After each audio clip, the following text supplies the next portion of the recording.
In the world of DJing, there's a common misconception that it's a simple task of mixing tracks. But in the world of DJ Skyla Tylaa, it's a means of expression. Skyla transforms every set into a journey, a heartbeat that resonates with every soul in the crowd. She's not just a DJ, she's an experience.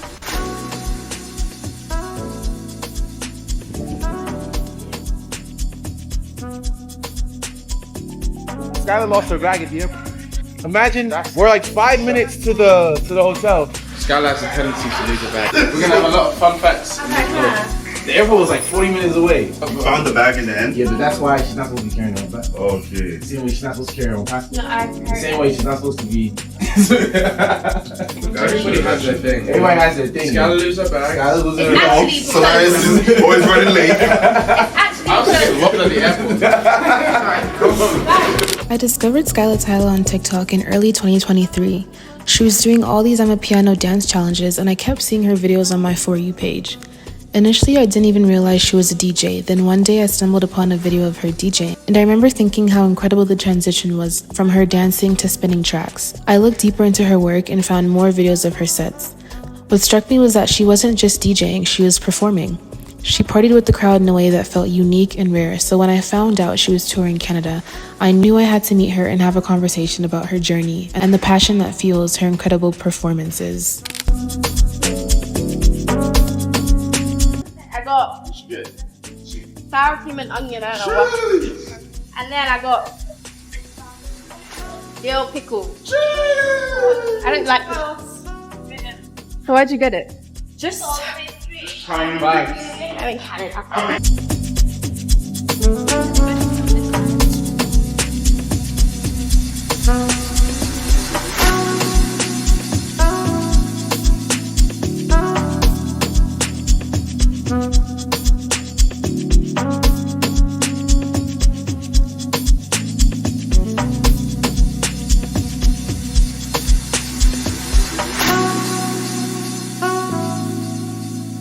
Behind every great DJ is a dedicated team. Skyla's support system includes her sister Jada and her other managers Danai and Lang. I had the opportunity to speak with Lang. We've been working together for it'll actually be our 1 year anniversary working together next week. So it's pretty cool. Yeah, Skyla's really been a lot of fun to work with. Been a lot of work to work with as well, because I feel like ever since we got together, things just sort of went boom. And then, yeah, we've just been in motion ever since. Skyla's a lot of things. And she's definitely not just a DJ. And we're gonna do our best to show different elements and different sides of who she is in the coming weeks, months, years, you know the vibes. I think one of the cool things that I'm excited about most is the music. The music is one of the next missing elements of actually being able to showcase who she is. Not just as an artist, but even just as a person, because I feel nowadays with music you could do a lot of storytelling just with visuals and all whatnot, and performances and all whatnot. So she has a lot to offer, a lot to creatively explore, and very much looking forward to people seeing that. Very much looking forward to people experiencing it and just falling in love with her in a whole nother realm. Skyla is a party. Skyla is a walking party. And I feel like a lot of female DJs, especially just given how the scene is right now, female DJs are almost like eye candy, or they're almost they're just fun to look at, they're fun to watch at, they're fun to be oh, she's so pretty, she's so cute, But Skyla is more than just that, I would say. Skyla is very much oh no, you're actually gonna have a really good time. When I'm behind the decks, you're actually gonna have a really good time, and she's gonna make sure of it. That's one thing that I would say makes Skyla very different. She's very attentive, and she's just very attentive to the listeners and to the audience. I didn't even know that. Yeah. That should. What do you use it for? Well, I'm Content now. content. I'm basically always managing and traveling with artists. So instead of hiring a videographer in every single city, you know, it makes sense to kind of just have a nice portable camera that is stable. You know, I get like access to backstage and shit. There's a lot of different things. Even just traveling too. When I'm traveling and I'm in a car, this is very, very amazing. stable. This is Solaris, Skyla's saxophonist. We actually met at Afro Nation. So I was in Portugal for another event that I was playing around the time, and I wanted to get into Afro Nation. I wanted to sneak my way in. So I tried to say that I was part of another artist's team until the artist messaged me. I was like, I don't know who you are. But then the Afro Nation team was like, okay, do you know what? You can come play in our VIP section. And then on the second day of the festival, WizKid was headlining. After the headlining, the after party was going on, and then someone said, "Oh, DJ wants to come and, you know, switch with the DJs that's coming on." I was like, "Okay, cool. So long as they don't kick me off the saxophone, cool." And I ended up playing with Skyla Tylaa there, and I was like, "It's cool." Next day, I was about to get my flight back home, and I get a call from Jada, Skyla's sister, saying, "Yo, you amazing. Could you perform at the Piano People stage today?" I said, "Oh, I've got a flight, but don't worry, let's just make it happen." And we did. I missed my flight, you know, 300 quid. But at the end of the day, we made it possible, and like, it was beautiful. It was the start of something beautiful. So I'd say the best set that we've had was like Skyla's own headline event, Skylights. We put so much effort into it and so much time. Skyla was going back and forth with her set. She really wanted to try out some new ideas and so on and so forth. And like, the whole team was there, like, giving their input and so on and so forth. And just like having nights over at like her place where she was staying, she'd be like, how would this song work with this? Transitions and stuff. That was really cool. And when the night happened, it was crazy. Everybody showed out. It was packed. It was sweaty, of course. Like, yeah, it was a night. You see with Skyla, yeah, like, you know when they say, "Skyla, we wanna party," for real, no joke. Like, you actually have to party. Skyla's gonna make you party. Skyla, you want free drinks? That's gonna give you some shots, so you need some party juice, you can have some party juice. But like, yeah, she just knows how to perform. I think DJing is a beautiful art, but performing whilst DJing is a thing on its own. It's what sells a DJ, and Skyla is more than just a DJ. Oh, when I'm in my bed, I think of all the memories I've had. Oh, all of the things that I did back then. Despite their playful nature, Skyla's team is incredibly dedicated to bringing her vision to life. Their balance of fun and hard work honestly created such an admirable atmosphere. But after a long day of traveling and performing, Skyla took some time to unwind. This gave me the perfect chance to ask her some questions and to get to know her better. So you're an amapiano DJ from London. So what got you into this genre of music? I would say I started off with like hip hop and Afro beats, and then I was in Ghana one day and I just heard something playing. I'm like, wait, this sounds like house, it sounds like Afro beats, and then everyone was like, it's called amapiano. But this was maybe 2-3 years ago, so it was not many people knew about it like worldwide. And then from then I was like, I just stuck with it. And I said, yeah, this is what I want to play, and I want people to like understand the sound, because it's a different sound for the world to hear. It's not house, it's not Afro house, it's amapiano. It's a whole different sound within itself. Skyla's journey into amapiano began during a transformative trip to Ghana. It was there that she was first truly introduced to the unique sound of amapiano. While in Ghana, she had the chance to hang out with influential figures like Uncle Vinny, Major League DJs, and DJ Maporisa. These experiences opened her eyes to the possibilities within the genre and inspired her to embrace amapiano fully. DJ Maporisa and Major League DJs mentored her, guiding her deeper into the amapiano scene. This pivotal moment set the stage for her journey. What was your journey from DJing in London to now like you're global? Obviously, I started off DJing in London, and then I had like a whole 6 months in Ghana, so I DJed in Ghana. Then from Ghana, like people were like, oh, she's an international, because now I'm DJing in London and Ghana, so they're like, oh, she's international. And I was like running with the international thing. I'm like, yeah, I done one international gig, I'm outside. So then I was getting more bookings worldwide, and then Wizkid took me on tour with him, and I done like a whole American tour opening for him, and then from then just opened so many doors.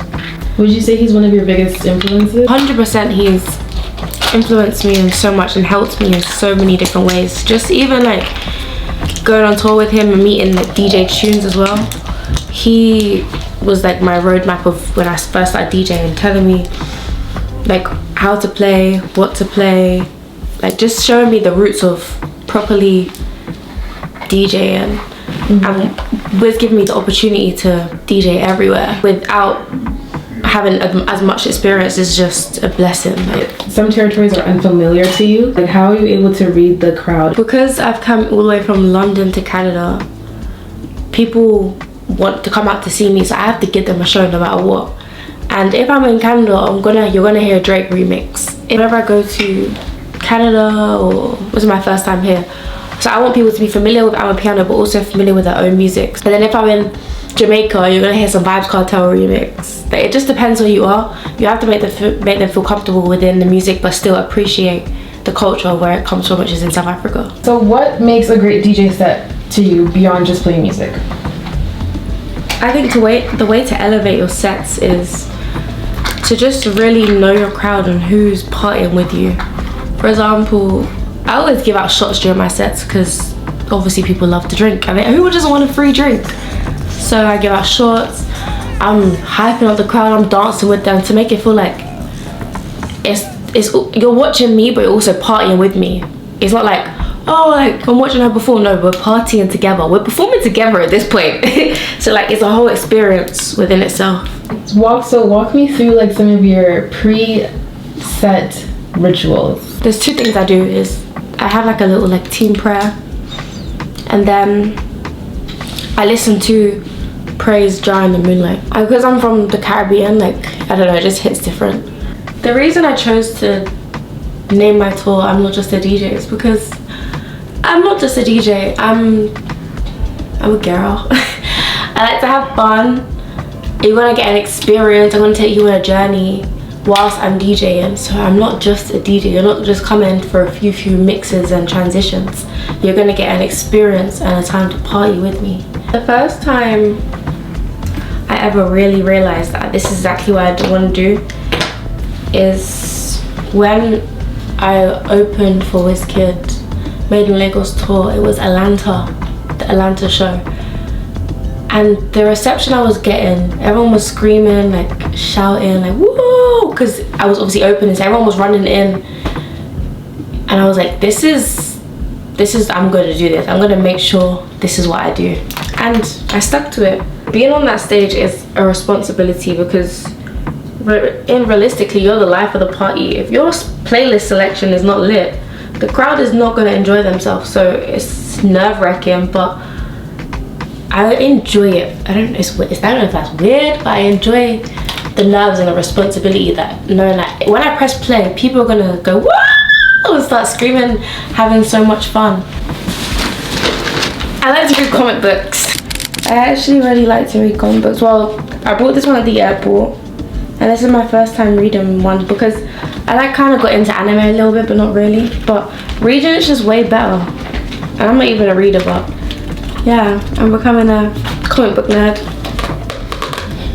Maybe I can have a nerd boyfriend. I'm joking. I would say I just have to be thankful to God for the fact that I'm able to travel, even bring my saxophonist, which is Solaris. He's amazing. The fact that I can bring him like everywhere I go, like he's in Canada with me right now, he's been to Nigeria with me, he's been to everywhere in Europe. Just the fact that I can bring my whole team with me, and I have such a close team, and we all just want each other to win. It's not like we want somebody to do better or somebody to do, no. Me, my sister, my other manager Dana, my manager Lang, Solaris, everyone, we're just a big team. And I appreciate that because it's hard to keep a good circle around you, and your foundation is what makes you the star the star you want to be. So I guess I'm thankful for my team and for them to be able to put me in rooms that I would only imagine. Just like that. It's finished.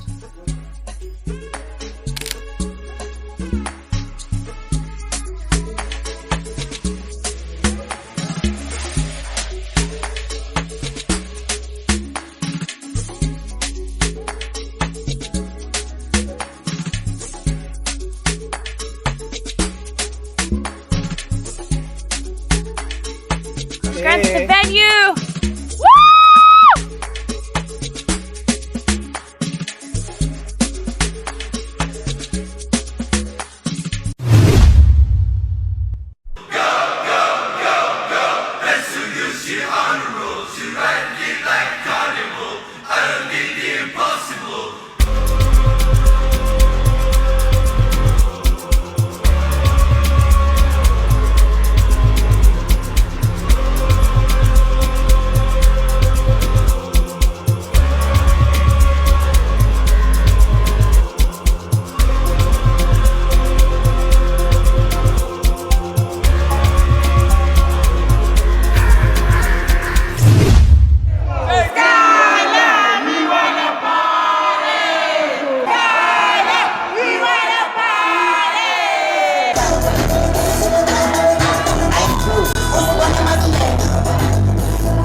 When people come to my set, I want them to leave knowing they had an amazing time and they want to come again, but also they got to party their true self and like really express themselves in any way. Just be yourself and be true with the music and let the music do the talking.